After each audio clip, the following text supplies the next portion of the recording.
Dear friends, in this module, we'll be considering what do you understand by DMA, that is direct memory access. What are the operations that a DMA does? That is, it is mainly responsible for the transfer rate and when it is the CPU is being tied up. And what are the different configurations? That is configuration 1, 2, 3, and of DMA, along with the module diagram of DMA, that is direct memory access.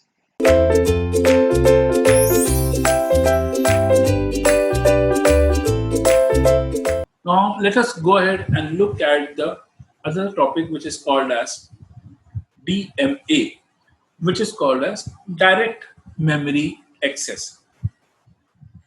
Now DMA is also being called as the process in which the interrupt driven and the program IO requires CPU intervention. It will decide the transfer rate, it will decide how the CPU is tied up. If DMA is the answer, if DMA is your answer, a specialized IO chip that takes over the control of an IO operation to move a larger block of data. Now, mainly DMA is used for transferring the data. It may be with the help of a small memory, it may be with the help of a large memory, and this memory is being transferred in the form of data. It may be a small block or it may be a large block of data. IO module and main memory exchange data directly without processor involvement. Now, this is the main function of DMA, where input output module and main memory are exchanging the data directly. Now, let us consider how DMA works. How do DMA operates? What is the DMA operation? Now, when the processor wishes to read or write a block of data, it issues the command to DMA module for sending the following information. Whether you want to read or whether you want a write signal. The address of the IO devices what are getting involved. The starting location in memory, whether it is to read or whether it is to write. So whether the memory is getting read or whether the memory is getting write. And the number of words to be written or read. The processor then continues with other work, delegates this IO operation to the DMA module. The DMA module transfers the entire block of data, one word at a time, directly from memory without going through the processor. So DMA can directly transfer data from memory. Now, my question to you all is, without going through the processor, the DMA is transferring the data. Now imagine if DMA is transferring the data from memory via processor, what will happen? The execution time of the transfer will become high. So in order to reduce the transfer time of the data, DMA directly transfers the entire block of data from memory.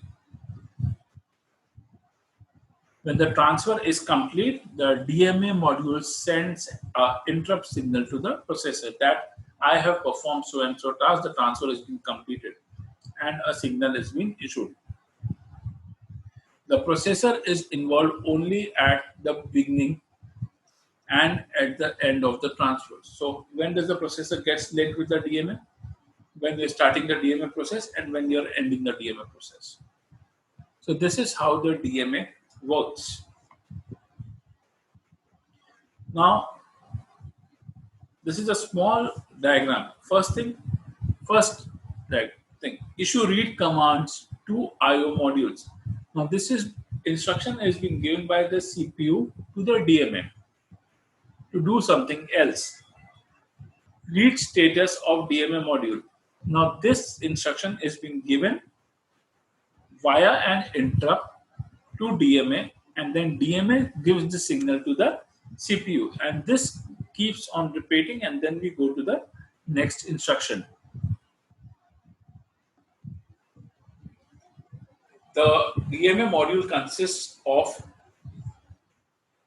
data register, data count, address register, and the control logic.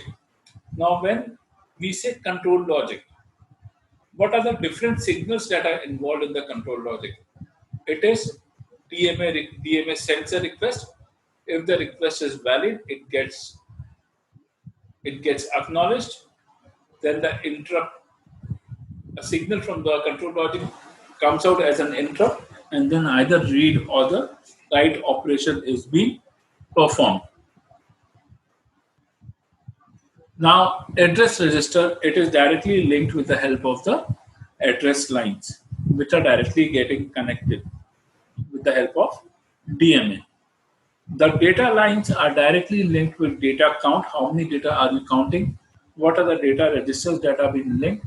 And what are the different sort of address registers which are also linked with the help of your data line?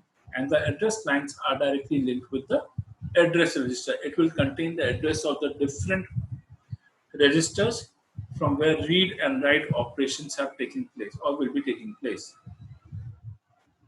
Now let us look at this DMA configuration 1 diagram.